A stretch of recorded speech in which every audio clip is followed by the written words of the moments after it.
चाहिए क्यों पवित्र आत्मा? जैसा कि मैंने यूहन्ना 14 के 16 में आपको बताया था कि मैं पिता से विनती करूंगा वो सहायक तुमको, पर जब आप आगे पढ़ेंगे 18 पद को तो वहां लिखा मैं तुमको अनाथ नहीं छोड़ूंगा, मैं तुमको अनाथ। तो परमेश्वर नहीं चाहता कि एक विश्वासी अनाथ हो जाए। जब बच्चों के माँ बाप मर जाते हैं तो उन बच्चों को हम कहते हैं अनाथ हो गए बेचारे बच्चे। परमेश्वर नहीं चाहता कि विश्वासी अनाथ होकर के जीवन बिताए।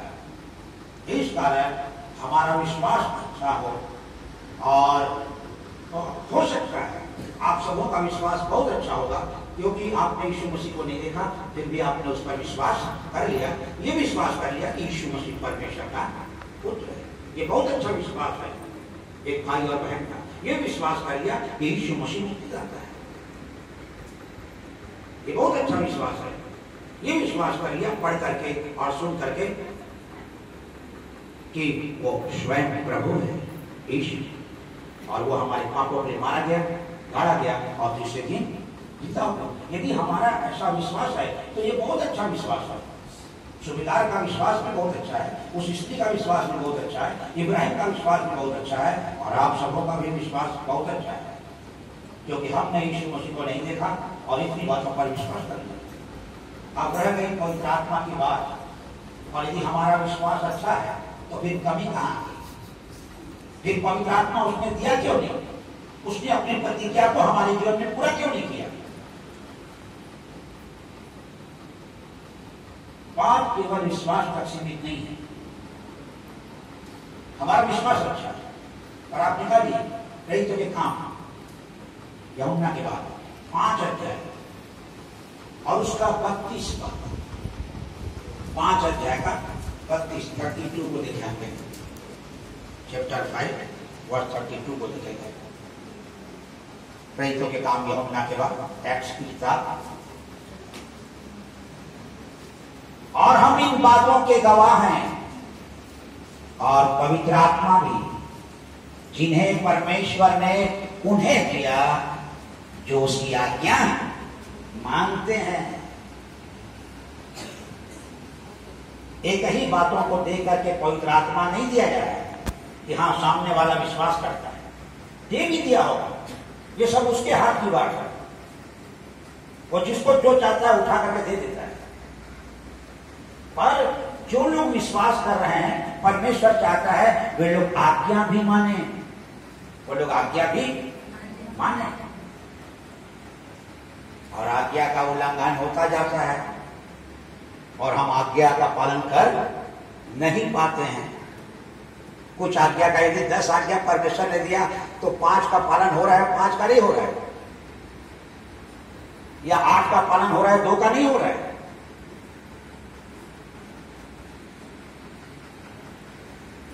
फिर भी पवित्र आत्मा को हम प्रतिज्ञा की आत्मा कहते हैं, पवित्र आत्मा को हम अनुग्रह का भी आत्मा कहते हैं, और पवित्र आत्मा को हम यीशु की भी आत्मा कहते हैं, और पवित्र आत्मा को हम सत्य का आत्मा कहते हैं। सत्य का आत्मा, पवित्र आत्मा, यीशु का आत्मा,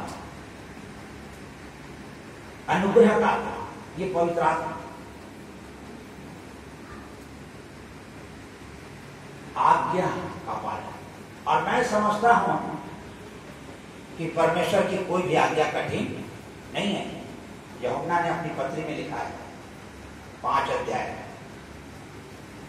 यूहन्ना की पहली पत्री 5 के 5 में, उसकी कोई भी आज्ञा कठिन नहीं है, ऐसा लिखा हुआ। उसकी आज्ञा कठिन नहीं है।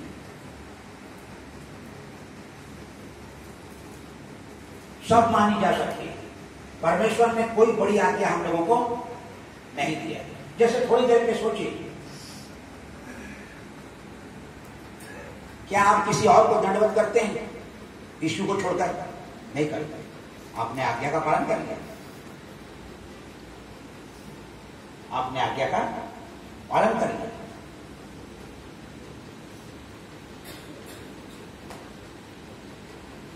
क्या आप चोरी करते हैं? किसी का कोई भी चोरी करते हैं? नहीं करते। आपने तो आज्ञा का पालन कर लिया। क्या आप लालच करते हैं किसी के किसी वस्तु का? नहीं करते। आपने एक भी आज्ञा का पालन कर लिया। कितना सरल है देखिए। आप माता पिता का आदर करते हैं? हाँ करते हैं। ये भी आज्ञा तो हो गया। तो फिर बचा क्या? आप चोर नहीं हैं, आप हत्यारे नहीं हैं, तो फिर बचा क्या है? सब आज्ञा का तो पालन हो रहा है। मैं जो समझता हूं ये सारी आज्ञाएं बहुत सरल है। परमेश्वर इब्राहिम को जो आज्ञा दिया था वो बहुत कठिन है। एक तो जब सारा की उम्र 90 साल की और इब्राहिम की 100 साल की, उस समय आपने इसको एक बेटा दिया, उसका नाम था इसहाक। अभी वो मां का दूध पीना छोड़ दिया था। उस समय यहूदी बच्चे लोग 6-7 साल तक मां का दूध पीते थे। हो सकता है वो 8 या 10 साल का रहा होगा, और आप कहते हैं कि मेरे सामने इसका बलिदान कर दो। ऐसे कैसे होगा? हमारी तो धुंधली आंखों में मानो चमक आ गया था परमेश्वर, हमारे कांपते हुए पैरों में तो बल आ गया था। आपने इसहाक को दे करके ऐसा कर दिया, और आज आप उसका बलिदान मांग रहे हैं। ये कैसे हो सकता है? आप 1000 भेड़ बकरियों का बलिदान मांगिए, हम अभी दे देंगे, पर आप मेरे बेटे को छोड़ दीजिए। आप मुझको मांग लीजिए परमेश्वर। मैं तो 100 साल जी लिया और जिंदगी में रखा क्या है? मेरा बलिदान मांगिए, मैं दे देता हूं आपको। पर जिस बेटे ने अभी कुछ भी नहीं देखा, आप उसका बलिदान मांग लो, आप उसको छोड़ दो, मेरा बलिदान दे दो। एक माँ बाप क्या करेंगे ऐसी विपत्ति, ऐसी मुसीबत, ऐसी बातों के सामने? आप कहेंगे कि हम अपना बलिदान दे देंगे। अभी आपने समाचार में देखा अफगानिस्तान में क्या हुआ? जब तालिबानियों का आतंक बढ़ने लगा तो सैनिकों को लोग अपना बच्चा दे दिए। बोले हम मर जाएंगे उनकी गोली में, और हमारे बच्चे कम से कम जीते रहेंगे। वो चले जाएं अमेरिका में, वो चले जाएं और किसी देश में, वो लोग उनको पाल लेंगे, और हम मरने के लिए तैयार हैं। इब्राहिम भी ऐसा कह सकता था, आप मेरे बेटे को मत मांगिए, मुझको मांगिए, मैं दे दूंगा अपने आप को। ये बहुत बड़ी आज्ञा है, ये बहुत बड़ी आज्ञा है। बाकी जो हम लोगों को दे दिया, चोरी नहीं करना, हत्या मत करना, विचार मत करना, झूठी गवाही मत देना, लालच मत करना, माता पिता का आदर करना, ये तो बहुत सरल है, ये तो बहुत सरल है। एक दिन एक जवान यीशु मसीह के पास आया और कहने लगा, अनंत जीवन पाने के लिए मैं क्या करूं? तो यीशु मसीह ने कहा, क्या हुआ? तो उसने कहा, कौन सी? बस वही, अपने माता पिता का आदर करना, चोरी मत करना, हत्या मत करना, बचपन से मान रहा हूं। देखे ना कितनी सरल है, इतनी सरल आज्ञा, मैं बचपन से मानता हूं इसको। मतलब आप मुझ में किस बात की घटी हो बताइए। तो ये आज्ञा बहुत सरल है जवान के लिए, ये मानी जा सकती है। जवानी में हो चाहे बुढ़ापा में हो, ये मानी जा सकती है। और जवानी में यदि कोई आज्ञा मान रहा है तो बहुत बड़ी बात है। ये तो कई बार लोग बोलते हैं बुढ़ापे में मानेंगे, जवानी तो खेलने और कूदने के लिए, मौज मस्ती के लिए, बुढ़ापे में मानेंगे। पर इस जवान को देखिए, सारी आज्ञाओं का पालन हम करते हैं परमेश्वर, और यीशु मसीह भी कुछ नहीं बोला।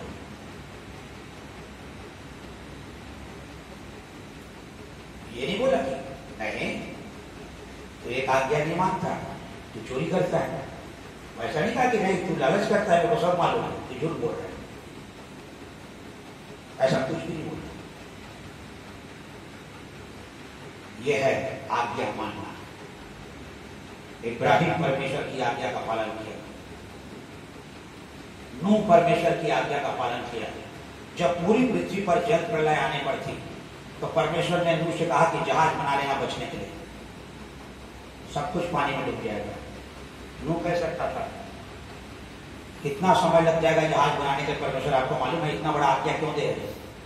यहाँ लोग ठट्टों में उड़ा रहे हैं। जब मैं लोगों को बोल रहा हूँ कि परमेश्वर इस दुनिया को नाश करने पर है और मैं लकड़ी काट रहा हूं तो लोग हंस रहे हैं, मेरे को बोल रहे हैं कि तू पागल हो गया, ऐसा जल प्रलय कभी आया है? 2-3 महीना पानी गिरेगा, फिर चला जाएगा, फिर ठंडा जाएगा। और 40 दिन और 40 रात बारिश होगा, उसमें पूरी दुनिया डूब जाएगी।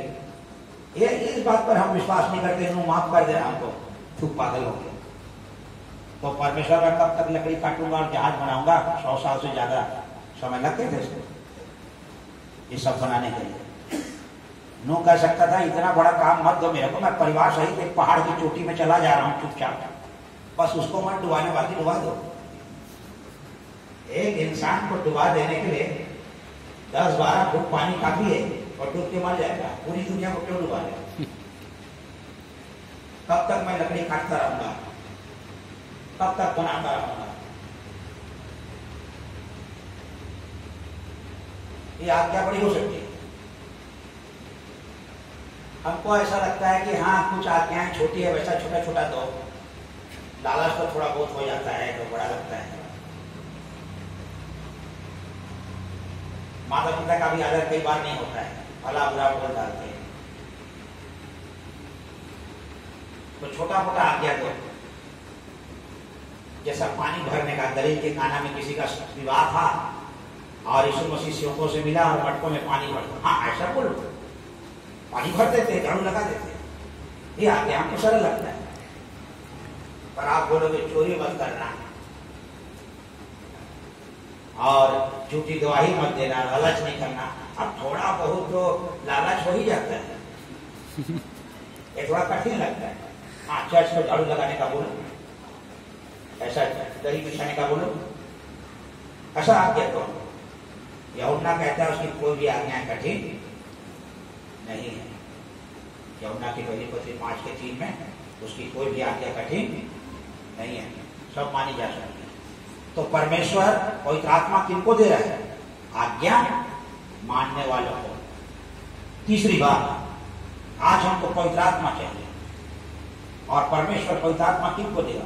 देखिए लूका 11 से 13 में कुछ लिखा हुआ। लूका 11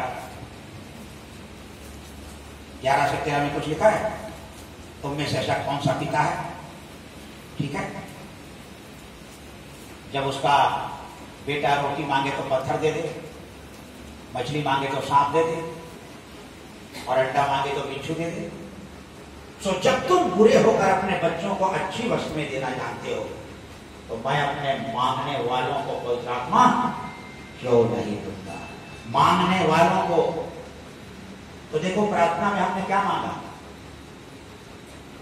प्रार्थना में हमने रोटी, कपड़ा और मकान मांगा, प्रार्थना में हमने नौकरी मांगी, प्रार्थना में हमने अच्छा जीवन साथी मांगा, ठीक है, और जीवन साथी मिलने के बाद फिर 2-4 साल ऐसे गुजर गए तो बच्चा मांगा। वो 3 साल हो गए विवाह के, हमारे पास बच्चे नहीं, हमको वो दे दिए, परसों बोला लो दे दिया, नौकरी चाहिए लो दे दिया, नौकरी मांगा तो बहुत दूर है, ट्रांसफर चाहिए, और लोग ट्रांसफर भी ले, ट्रांसफर होके आ गए, बोले इतने साल सेवा कर लिए, पदोन्नति नहीं हो रहा है, पदोन्नति करवा दीजिए, तो लो पदोन्नति भी ले लो, बड़े पद में आ जाओ, तनख्वाह भी बढ़ गया, पद भी बढ़ गया, ट्रांसफर भी हो गया, शादी हुआ तो बच्चे भी हो गए, खेती बाड़ी, गाड़ी मांगा, मोटरसाइकिल अच्छा मांगा वाला, कार मांगा, सब दे दिया, बस पवित्र आत्मा नहीं मांगा। मैं मांगने वालों को पवित्र आत्मा क्यों नहीं दूंगा? और हम यीशु मसीह से जाकर लड़ाई झगड़ा करेंगे तो क्यों नहीं दिया पवित्र आत्मा? तो प्रभु बोलेगा ये देखो तुम्हारी पूरी प्रार्थना रजिस्टर में है, मेरे सामने पढ़ लो, तो दुनिया भर का मांगे पर पवित्र आत्मा कभी नहीं मांगे। तो जब कोई खटखटाएगा नहीं तो मैं खोलूंगा कैसे? मांगो तो तुम्हें दिया जाएगा 32 साल के साथ, दोनों तो तुम पाओगे, खटखटाओ तो तुम्हारे लिए बोला जाएगा। नहीं तू तो अंतर्यामी है, तू तो सब जानता है, तेरे को दे देना था। मैं तो ये भी कहा अपने विचार में, मांग लेना मुझसे। जब माता पिता पूरे होकर अपने बच्चों को अच्छी वस्तुएं देते हैं तो मैं अपने मांगने वालों को पवित्र आत्मा क्यों दूं? आज हमको पवित्र आत्मा, विश्वास हमारा अच्छा है, आज्ञा भी हम मान रहे हैं, फिर भी हमको यदि पवित्र आत्मा नहीं मिला तो हमको मांगना है। और हम कहेंगे कि हम मांग भी रहे हैं 6 महीने से, साल भर से, फिर वो क्यों नहीं देता? जबकि हमारा विश्वास अच्छा है, हम उसकी आज्ञा का पालन कर रहे हैं, हम 6 महीने साल भर से मांग रहे हैं, फिर क्या हो गया? फिर वो देता क्यों नहीं? मुखर्जी सुषमाचार, आखिरी बात मैं आपको बता रहा हूं, उसका 24 अध्याय 24 का 49 को देखिए।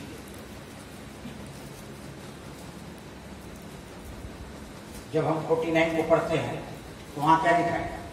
जिसकी प्रतिज्ञा मेरे पिता ने तुमसे की है, मैं उसको तुम पर उतारूंगा, पर जब तक स्वर्ग से सामर्थ्य नहीं पा जाओ, ठहरे रहो, वेट करो। तुम्हारा विश्वास ठीक है, तुम आज्ञा मान रहे हो ठीक है, तुम मांग रहे हो ठीक है, और वेट करते हो। चलिए, लोगों का विश्वास अच्छा था, वो उसकी आज्ञा का पालन कर रहे थे। वो 10 दिन प्रार्थना में मांग रहे थे, कोई प्रार्थना सहायक होती है, कोई प्रतिज्ञा क्या था, और 10वें दिन प्रेरितों के काम 2 अध्याय में आया है, और लगभग 120 लोग यरूशलेम की उपरौठी कोठरी में बैठे हुए और प्रार्थना कर रहे थे उपवास के साथ। तभी सनसनाहट की आवाज आई और पवित्र आत्मा आग की सी फटते हुई जीप की तरफ नजर आने लगे और उनमें से हर एक पर छाया गया। तो 10 दिन तक उन्होंने क्या किया था? वेट किया था, इंतजार करो, प्रतीक्षा करो। हम सब जगह प्रतीक्षा करते हैं, पर कोई आत्मा पाने के क्या प्रतीक्षा न करें? यदि आपको यहां से बस बैठना हो और कहीं जाना हो तो बस लगी भी आपको नहीं मिलेगी। हो सकता है 15 मिनट वेट करना हो, आधा घंटा वेट करना हो, कभी 1 घंटा हो जाता है, तब जाके मिलती है। जो किसान आज फसल बोते हैं, धान गेहूं जो भी, क्या तुरंत दूसरे दिन उसको काटने चले जाते हैं? अभी तो वो उगा नहीं, अभी तो 5 महीना लग जाएगा उस धान को तैयार होने, उस चावल को तैयार होने के लिए 5-6 महीना लगेगा। तब उस समय तक हमने वेट किया है, उस फसल को पाने के लिए हमने वेट किया। और यदि सब कुछ सही है तो हम थोड़ा सा इंतजार करते हैं। यही चीजें यीशु मसीह चेलों से कह रहा है, प्रतीक्षा करना, इंतजार करना, रुकना, और उसके बाद पवित्र आत्मा आएगा। और 10वें दिन पवित्र आत्मा आ गया और वो सब अन्य भाषा बोलने। और जब पवित्र आत्मा आ गया, प्रेरितों के काम 1 अध्याय के आखिरी पद को देखिए। प्रेरितों के काम 1 अध्याय का 8 पद, वहां ऐसा लिखा है यूहन्ना के बाद, जब पवित्र आत्मा तुम पर आएगा तुम सामर्थ पाओगे। हालेलुया, हालेलुया, तुम सामर्थ पाओगे। आज हमको सामर्थ की आवश्यकता है, हमको आत्मा में बलवंत होने की आवश्यकता है। क्योंकि इफिसी 6 के 10 में पौलुस क्या लिखता है? निदान प्रभु में उसके शक्ति के प्रभाव में बलवंत। जब पवित्र आत्मा तुम पर आएगा तुम सामर्थ पाओगे, आप सामर्थी हो जाओगे। क्यों परमेश्वर सामर्थी कर रहा है आपको? पवित्र आत्मा आता है तो वरदान भी लेके आता है, आत्मा का फल भी लेकर के आता है, आत्मा का फल लगता है और हम सामर्थ भी पा जाते हैं। वरदान अलग चीज हो गया, फल अलग चीज हो गया, और सामर्थ पाते हैं, और सामर्थ अलग चीज हो गया। क्यों परमेश्वर हमको सामर्थी बनाना चाहता है? क्योंकि हमारी लड़ाई, पौलुस क्या लिखता है, हमारी लड़ाई लहू और मांस से नहीं, परंतु प्रधान और अधिकारों से, इस संसार के अधिकार के हाथों से, और दुष्टता की उस आत्मिक सेनाओं से है जो आकाश में है। और शैतान के साथ हमारी लड़ाई है। इस कारण पवित्र आत्मा भी बहुत जरूरी है। केवल लड़ने में नहीं दिया जाता है, पर पवित्र आत्मा, आप इफिसी 4 का 30 को पढ़िए। पवित्र आत्मा आपको क्यों दिया जा रहा है? क्यों परमेश्वर चाहता है कि हम पवित्र आत्मा पाए जाए? यीशु मसीह क्यों अपने पिता से विनती करता है कि पवित्र आत्मा दो? वो इफिसी 4 के 30 में लिखा है। वहां ऐसा लिखा है, परमेश्वर के आत्मा को शोकित मत करो, पवित्र आत्मा को, जिससे तुम पर छुटकारे के दिन के लिए छाप दी गई है। देख रहे हैं, ये छाप है, ये मेरा बेटा है, ये मेरी बेटी है, ये मेरा भाई है, ये मेरी बहन है। देखो उसके बदन में छाप होगा। तो आप अभी जाएंगे मीटिंग, छोटे बार आईना में देखेंगे कहाँ छाप है, तो दिखाई नहीं देगा कहाँ छाप लगा है। कई बार लोग अपना जानवर जो पालते हैं, जैसे गाय पालते हैं, तो देखिए कई बार उसके कान को काट देते हैं, कई जानवर के पूंछ काट देते हैं, वो पहचान है। कहीं मरा हुआ कोई चोरी कर लिया, ये हमारा जानवर है, उसका पूंछ कटा हुआ, ये निशान है उसका। कभी कभी लोग पीतल का कोई कान में पहना देते हैं, कई बार लोग गर्म लोहे से ऐसा पीछे तरफ डाल देते हैं, तो उतना हिस्सा जल जाता है। तो कहीं पर भी वो पड़ा हुआ मिलेगा तो ये पता चल जाएगा ये तो हमारा जानवर है, इसमें छाप है। कोई लोग त्रिशूल से अपने जानवर के पीछे पैर में त्रिशूल से दाग देते हैं और त्रिशूल का दाग उसमें आ जाता है, वहां के सारे बाल जल जाते हैं, वहां की चमड़ियां जल जाती हैं। तो वो लोग निशान दे दिए। यीशु मसीह भी, परमेश्वर पिता भी चाहता है कि निशान तुम्हारे अंदर भी दे देंगे, हम पहचानेंगे ये हमारा भाई है, ये हमारी बहन है। कभी कभी मेले में कोई बच्चा गुम जाता है तो माँ बाप जाकर के जो अनाउंस करते हैं उनको बोलते हैं लाल रंग का टोपी पहना है, पीला रंग का शर्ट पहना है, जीन्स पहना है। किसी को मिल जाता है ऐसा बच्चा तो यहाँ लाओ, उसके माता पिता इंतजार कर रहे हैं। तो एक पहचान हो गया है, आज उसने पीला शर्ट पहना है, उसने जीन्स पहना है, उसने लाल टोपी पहनी, हमारा बच्चा घूम गया है। तो पैसा बोलता है तुम भी घूम मत जाओ संसार में, मैं निशान दे दिया। और ये सब निशान ना न्याय के समय में काम आ जाएंगे। जब यीशु मसीह बोलेगा ये तो मेरा भाई है, परमेश्वर का इसमें निशान है, ये मेरी बहन है, इसमें निशान है। हालेलुया। तो परमेश्वर पवित्र आत्मा किनको देता है? विश्वास करने वालों को पहली बात, दूसरी बात आज्ञा मानने वालों, तीसरी बात मांगने वालों को, और चौथी बात इंतजार करने वालों। हालेलुया। आइए हम